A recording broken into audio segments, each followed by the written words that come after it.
അതായത് എന്നെ പഠിപ്പിച്ചൊരു കാര്യം പറയട്ടെ, സങ്കടങ്ങളിലൂടെ നമ്മൾ കടന്നു പോകുമ്പോൾ പുറമേ നിന്നുള്ളവരൊക്കെ നമ്മളെ നോക്കിയിട്ട് പറയും ഇതൊക്കെയല്ലേ കിട്ടിയെന്ന് നമ്മൾ ചോദിക്കും.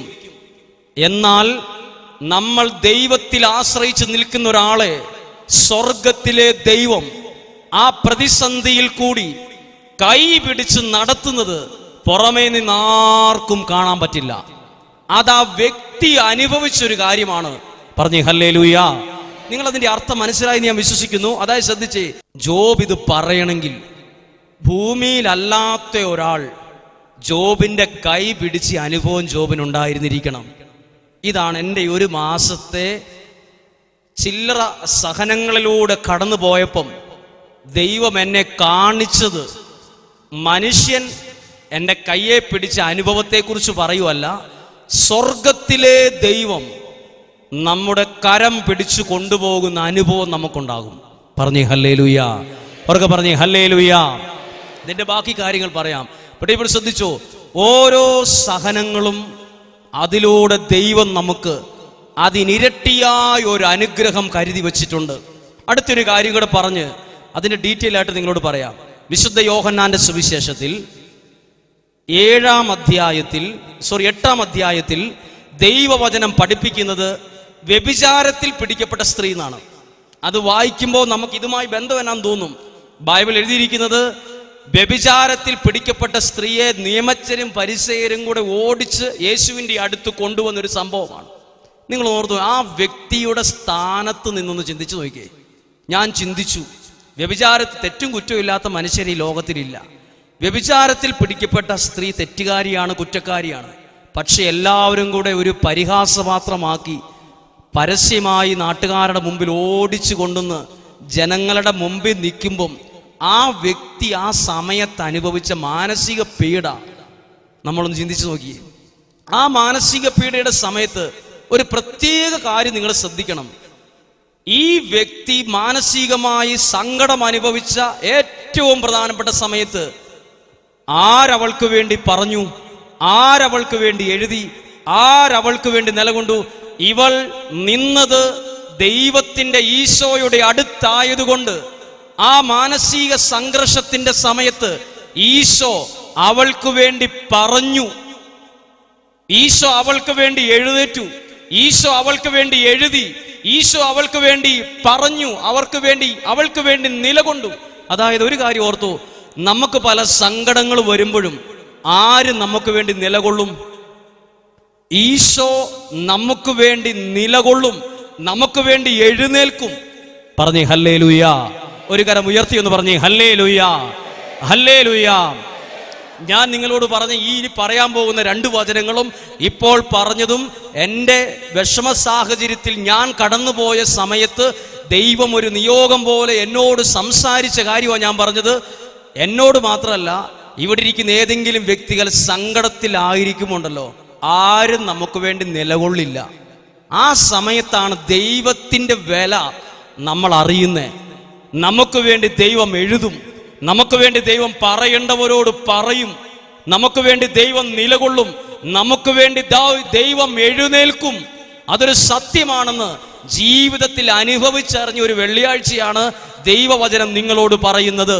പ്രിയപ്പെട്ടവരെ, ഈ ദൈവവചനം ഇത് മീഡിയയിലൂടെയോ ഇത് ലോകത്തിന്റെ ഏതൊക്കെ ഭാഗത്തിരുന്നും മനുഷ്യൻ ഇത് കേട്ടാലും ഇത് ദൈവവചനത്തിലൂടെ ദൈവത്തിന്റെ ശക്തിയും വിലയും ഇത് കേൾക്കുന്ന ഓരോ പ്രിയപ്പെട്ടവർക്കും അനുഭവിച്ചറിയാൻ ഇടവരും. പറഞ്ഞേ ഹല്ലേലൂയ. അവർക്ക് പറഞ്ഞേ ഹല്ലേലൂയ. അടുത്ത പ്രധാനപ്പെട്ടൊരു വചനം ശ്രദ്ധയോടെ നമ്മൾ മനസ്സിലാക്കുമ്പോഴാണ് ഈ വചനത്തിന്റെ വില അറിയുന്നത്. ശ്രദ്ധിച്ചോ, സങ്കീർത്തനം 66-ാം അധ്യായം 12-ാമത്തെ വാക്യം. ഞാൻ കടന്നുപോയ സങ്കട സമയത്ത് ദൈവം എനിക്ക് തന്ന വചനമാണ്. ഒരു വചനമാണിത്. ശ്രദ്ധിച്ചു കേൾക്കുമോ?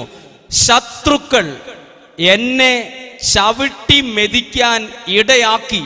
എല്ലാ മലയാള വാക്കൊന്ന് ശ്രദ്ധിച്ചേ. ദൈവവചനത്തിലെ സങ്കീർത്തനം എഴുതുകയാണ്, ശത്രുക്കൾ എന്നെ ചവിട്ടി മെതിക്കാൻ ഇടയാക്കി എന്ന് എഴുതി. ഇടയാക്കി എന്ന് പറഞ്ഞാൽ എന്താ? അതാരാ ഇടയാക്കിയത്? ചില സമയത്ത് ചില വേദനകളിലൂടെ കടന്നു പോകേണ്ട സാഹചര്യം ദൈവം ചിലപ്പോൾ ഇടയാക്കും. പറഞ്ഞേ ഹല്ലേലൂയ. സങ്കീർത്തകൻ പറയുവാണ്, ശത്രുക്കൾ എൻ്റെ മേൽ ചവിട്ടി നടക്കാൻ. എന്താ അതിൻ്റെ അർത്ഥം? ചിലപ്പോൾ നമ്മളെ എല്ലാവരും കൂടി ഒറ്റപ്പെടുത്തും. ചിലപ്പോൾ നമ്മുടെ നേരെ എല്ലാവരും കൂടെ എറിയാൻ കല്ലെടുക്കും. ചിലപ്പോൾ നമ്മുടെ കൂടെ നിൽക്കാൻ ഒരു മനുഷ്യനും ഉണ്ടാകത്തില്ല. ചിലപ്പോൾ നമുക്ക് വേണ്ടി ഒരു 10 രൂപ പോലും ഒന്ന് സഹായ സമിതി നീട്ടിത്തരാൻ ഒരു മനുഷ്യൻ സഹായിക്കാൻ ഉണ്ടാവില്ല. ഇങ്ങനെയുള്ള ചില സാഹചര്യങ്ങൾ നമുക്ക് വരുമ്പോൾ ഓർത്തോ, ദൈവം എന്തൊക്കെയോ കരുതിയിട്ടുണ്ട്. അതിന് നോക്കിക്കേ, ശത്രുക്കൾ എൻ്റെ മേൽ ചവിട്ടി നടക്കാൻ ഇടയാക്കി. അടുത്ത 2 കാര്യത്തിന്റെ സ്വഭാവം ശ്രദ്ധിക്കണം. ഞങ്ങൾ തീയിലും വെള്ളത്തിലും കൂടി നടക്കേണ്ടി വന്നു. ഒന്നും കൂടി ആ വാക്ക് ശ്രദ്ധിച്ചു കേട്ടെ. നടന്നു എന്നല്ല, അറിയാതെ പോയി എന്നല്ല, അറിയാതെ അതിലെ പോകേണ്ട വന്നു, വഴിതെറ്റിപ്പോയി എന്നല്ല, അതിനകത്തൂടെ നടക്കേണ്ടി വന്നു. അങ്ങനെ ഒരു അവസ്ഥ ഉണ്ടായിന്ന്. ഏതൊക്കെ? തീയിലും വെള്ളത്തിലും. 2 പേരുടെ സ്വഭാവം ചോദിക്കട്ടെ. തീയുടെ സ്വഭാവം എന്താ? തീയുടെ സ്വഭാവം ആരാണേലും ആ വ്യക്തിയെ പൊള്ളിക്കും. തീക്ക് പണക്കാരനാണോ പാവപ്പെട്ടവനാണോ വ്യത്യാസമില്ല. അത് ആരവിടെ കൈകൊണ്ട് ചെന്നാലും ആ ദേഹത്തെ അത് പൊള്ളിക്കും. വെള്ളത്തിന്റെ സ്വഭാവം എന്നാ? അത് ആരായാലും അതിൽ മുക്കും. 2ന്റെ സ്വഭാവം, തീയുടെ സ്വഭാവം പൊള്ളിക്കും, വെള്ളത്തിന്റെ സ്വഭാവം അതിൽ താഴ്ത്തും. ഇതുപോലെ അനുഭവങ്ങൾ ഉണ്ടാകും. ഒന്ന് പറഞ്ഞേ ഹല്ലേലൂയ. ഏതനുഭവം? നമ്മളെ ഇത്രയും നേരം സ്നേഹത്തിൽ നിന്നവർ ഇതാ നമ്മളെ പൊള്ളിക്കുന്നു. നമ്മൾ ഒരിക്കലും താന്നു പോവുകയില്ലെന്ന് വിചാരിച്ച സ്ഥലത്ത് നമ്മൾ പെട്ടെന്ന് താന്നുപോയി. അതിലൂടെയും ദൈവം ഇടയാക്കും. അതിന്റെ അടുത്ത വചനമാണ് നമുക്കുള്ള ദൈവത്തിന്റെ അനുഗ്രഹം. അടുത്ത മലയാള വാക്ക് എങ്കിലും എന്നാണ്. പറഞ്ഞേ ഹല്ലേലൂയ. എന്താ എങ്കിലും എന്ന് പറഞ്ഞാൽ? തീയിലും വെള്ളത്തിൽ കൂടെ നടത്തിയാലും, പൊള്ളുന്ന അനുഭവം ഉണ്ടായാലും, എല്ലാവരും ശത്രുക്കളും നമ്മുടെ നേരെ ചവിട്ടി നടന്നാലും, എങ്കിലും ദൈവം എന്ത് ചെയ്യും? അവിടുന്ന് നിന്നെ വിശാല ഭൂമിയിൽ കൊണ്ടുവരും, വേറൊരു അനുഗ്രഹത്തിൽ കൊണ്ടുചെന്ന് നിർത്തും. പറഞ്ഞേ ഹല്ലേലൂയ. അവരൊക്കെ പറഞ്ഞേ ഹല്ലേലൂയ. പ്രിയപ്പെട്ടവർ, ഞാനിത് നിങ്ങളോട് പറയാൻ കാരണം, ഒരിക്കലും പരിചയപ്പെടാത്തൊരച്ഛനെ പരിചയപ്പെട്ടു. അത് തലശ്ശേരി രൂപതയിൽ ചട്ടമല എന്ന് പറയുന്ന സ്ഥലത്ത് മാതാവിൻ്റെ തീർത്ഥാടന കേന്ദ്രമായ സ്ഥലമാണ്. അവിടെയുള്ള ആന്റണി അച്ഛൻ തലശ്ശേരി രൂപതയിലെ ഒരു അനുഗ്രഹമുള്ളൊരു വൈദികനാണ്. അച്ഛനെ എനിക്കിതിനും അറിയത്തില്ലായിരുന്നു. പക്ഷെ അച്ഛൻ ഫോണിലൂടെ പരിചയപ്പെട്ടു. അച്ഛൻ ഭയങ്കര പ്രാർത്ഥിക്കുന്ന, ആയിരക്കണക്കിന് ആളുകൾ ജപമാല ചൊല്ലി പ്രാർത്ഥിക്കുന്ന ഒരു സ്ഥലമാണ് ചെറുപുഴയ്ക്കപ്പുറമുള്ള ചട്ടമല എന്ന് പറയുന്ന സ്ഥലം. ആ അച്ഛൻ വിളിച്ച് ഞാൻ പറയാത്ത കാര്യങ്ങൾ എന്നോട് പ്രാർത്ഥനയിൽ പറഞ്ഞു. അച്ഛനെ പരിശുദ്ധമ്മ സഹായിക്കുമെന്ന് പറഞ്ഞു. അതിനുശേഷം അച്ഛനൊരു മെസ്സേജ് പോലെ ഇന്നല്ല ഒരാഴ്ച മുമ്പ് പറയുകയാണ്, അച്ഛനെ വേറൊരു തലത്തിലേക്ക് ദൈവം ഉയർത്തുന്നുണ്ടെന്ന്. എന്നെ അച്ഛൻ അറിയത്തില്ല, എനിക്ക് അച്ഛനെ അറിയത്തില്ല. ദൂരെ ഇരുന്ന് പ്രാർത്ഥിക്കുന്ന ഒരു അച്ഛൻ പറയാണ്, വാക്ക് ശ്രദ്ധിക്കാൻ അത്ഭുതപ്പെടുവാണ്. തീയിലും വെള്ളത്തിലൂടെ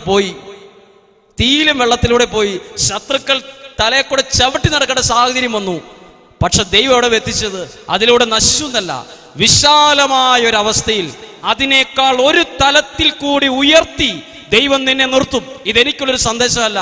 ഏതെങ്കിലും തീയിലോ വെള്ളത്തിലോ കൂടെ കടന്നു പോകുന്ന അനുഭവത്തിൽ ആരെങ്കിലും കേൾക്കുകയോ വചന ശുശ്രൂഷയിൽ പങ്കെടുക്കുകയോ ചെയ്യുന്നുണ്ടോ? വായിച്ച വചനം, എങ്കിലും അവിടെ നിന്നെല്ലാം നിന്നെ വിശാലമായ ഒരു തലത്തിൽ കൂടി ഉയർത്തി ദൈവം നിന്നെ നിർത്തും. പറഞ്ഞേ ഹല്ലേലൂയ.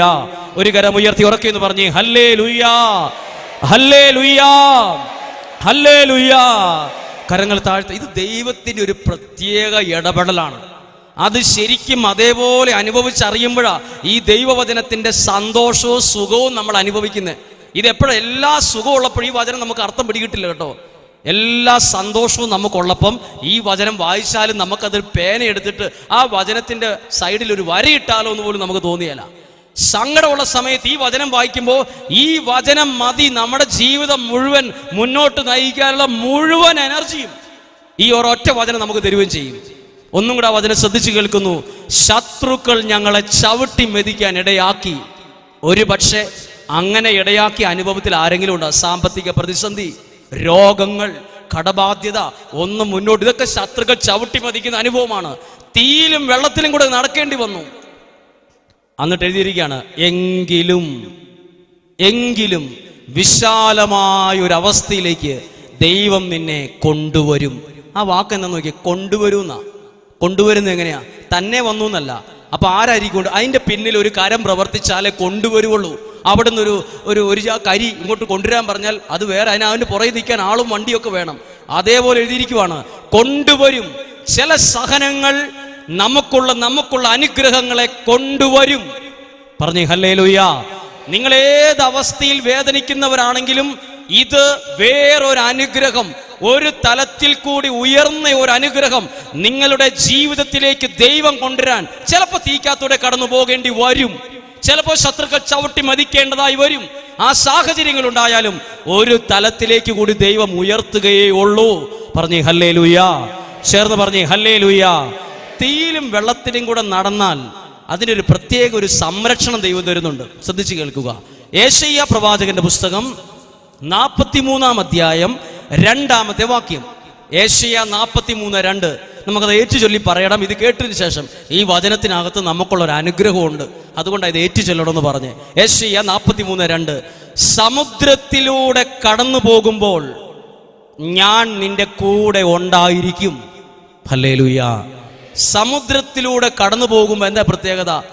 എപ്പോ വേണേലും താന്നു പോകാൻ സാധ്യതയുള്ള സാഹചര്യത്തിലൂടെ കടന്നു പോകുമ്പോഴും ആര് കൂടെ ഉണ്ടാവും? ദൈവം നിന്റെ കൂടെ ഉണ്ടായിരിക്കും. അടുത്തത്, നദികൾ കിടക്കുമ്പോൾ അത് നിന്നെ മുക്കിക്കളയില്ല. തീയിലൂടെ നീ കടന്നു പോയാലും നിനക്ക് പൊള്ളലേൽപ്പിക്കില്ല. അതിന്റെ ജ്വാല നിന്നെ ദഹിപ്പിക്കില്ല. 4-ാമത്തെ വചനം എന്താ കാരണം എന്നറിയാമോ?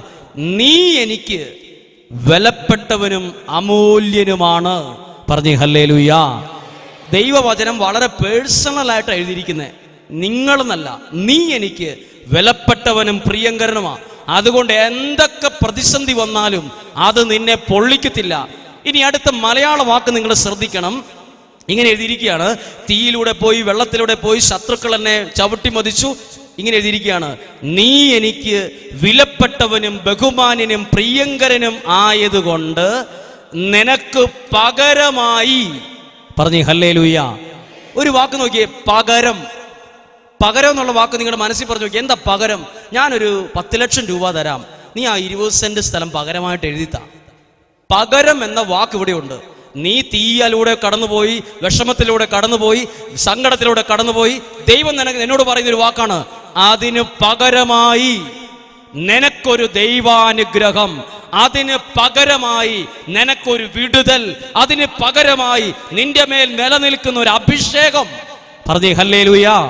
നോക്കി, ബൈബിൾ വചനം നോക്കി. നീ നദിയിലൂടെ കടന്നുപോയി, തീക്കാത്തൂടെ കടന്നുപോയി, ശത്രുക്കൾ ചവിട്ടി മതിച്ചു. 5-ാമത്തെ വചനം പറയാണ്, അതിനൊക്കെ പകരമായി. പകരം തരുന്ന ദൈവം, പകരം. പറഞ്ഞേ ഹല്ലേലൂയ. അവർക്ക് പറഞ്ഞേ ഹല്ലേലൂയ.